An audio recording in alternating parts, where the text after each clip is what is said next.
Hey everyone, Dr. Ashley here. Thanks so much for coming back to our channel. Today I wanted to talk a little bit about revamping your shin splint rehab. The reason being, so many people come into my office and say, I have tried everything. I have taken time off, I've done the exercises I find online, I've been stretching, I've been using my handy dandy foam roller, and nothing's changing. So let's talk about how you can get more bang for your buck out of a shin splint rehab program and why maybe some of these things are not working for you. So let's get started. So what exactly is a shin splint? Well, number one, it's an overuse injury, typically from you asking your body to do too much too fast. It involves an irritation of the muscle where it attaches to this lower leg bone called the tibia. So basically what we see is an irritation of the muscle right through here where it attaches the bone, the tibialis anterior, or through here, the tibialis posterior. And it typically spans a length greater than 5 centimeters. The big thing about shin splints is they don't always like rest. Typically, they get better with activity, which means you can keep doing what you really want to do as long as you address them properly. And that means getting stronger, monitoring your training load, and making sure you're doing the right things. It doesn't always mean just rest and stretch, which a lot of people do. Oh, and I should mention, foam rolling might help to decrease the symptoms, but it's not necessarily going to make a long-lasting change. I should also note, if you're experiencing, say, focal pain in a small little area, or say this pressure, fullness, numbness, tingling throughout the entirety of the lower leg, you might want to go to the doctor and get checked out for either a stress fracture or compartment syndrome. It's important to know the difference because you want to make sure you catch those two things. So what do you do if you really want to address shin splints the proper way? Make sure you get some strength training in there. So let's get started in talking about some exercises you can do to really jumpstart improving your shin splints. So what did you learn from that video? Basically, shin splints are a muscular problem. So it's not simply due to the shoes that you're wearing or the surface that you're playing on, although they are contributing factors. Basically, when you have a shin splint, your body is giving you a little bit of a warning sign that you are not prepared to do what you're asking your body to do. So what that means is that your muscles aren't strong enough to do what you're asking them to do. And that is where most people often fail shin splint rehab. They don't necessarily think about strengthening. They don't necessarily think about improving the muscle's ability to do the task that you're asking it to do. More likely, we think about the passive things: massage, foam rolling, taking time off. Those things are normally at the forefront of rehab. So here are a few things that you can do to kind of jumpstart your shin splint rehab. But before that, if you don't mind, hit the subscribe button below. And if you haven't already, make sure that you share our channel with your friends. So exercise number one is the single leg calf raise. The opposite foot is elevated to really make sure that you are only utilizing the leg on the ground. Make sure that you are pivoting through the big toe and not rolling to the outside of your foot as you do this. We recommend doing, say, 25 of these straight. However, if that's too difficult, start with, say, 3 sets of 8, progressing to, say, 3 sets of 12. Exercise number 2 is a heel raise with a ball in between your feet, back towards the back of your feet in your heel region. What you will do here, squeezing that ball, go up and down on your toes. Same thing, making sure you're pivoting through your toes here.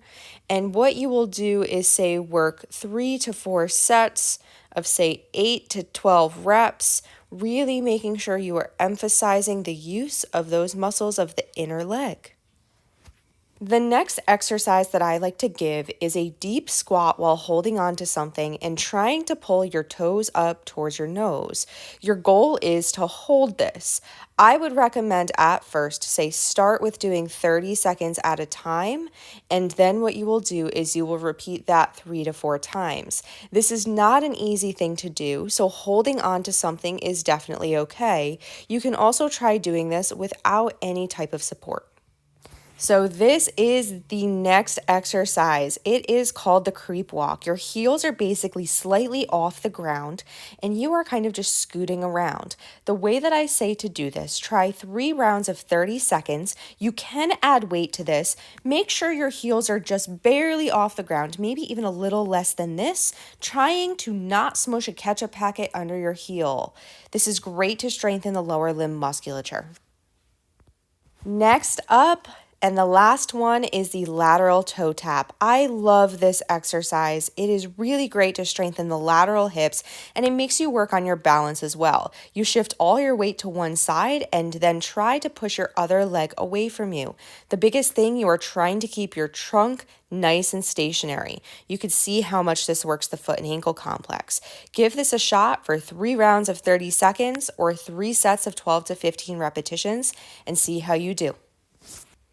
All right, everybody, so let's sum up shin splints. Remember, shin splints are an overuse injury. They occur due to a combination of being underprepared, overtrained, and under-recovered.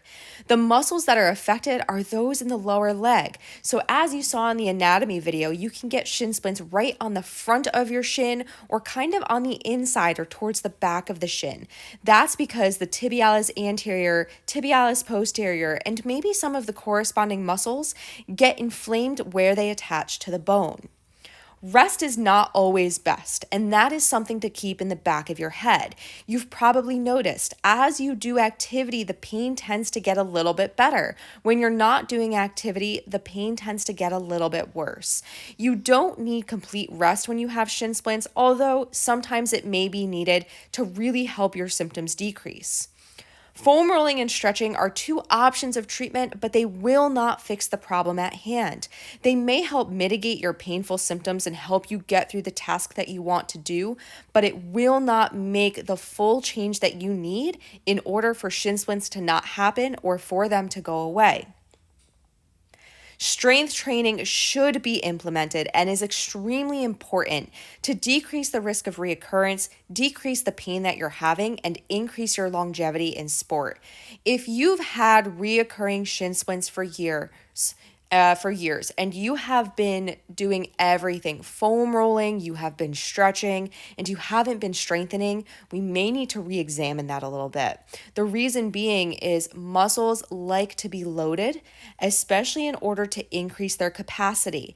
And as I've already talked about, shin splints are typically an overuse injury, and it's due to muscles being underprepared, okay, or under-recovered. The other things that you really need to look at if you are experiencing shin splints are all the variables around your training. That includes your training frequency, your training intensity, and your training duration. So basically, did you go from 0 to 60 in a matter of seconds without preparing yourself to do so?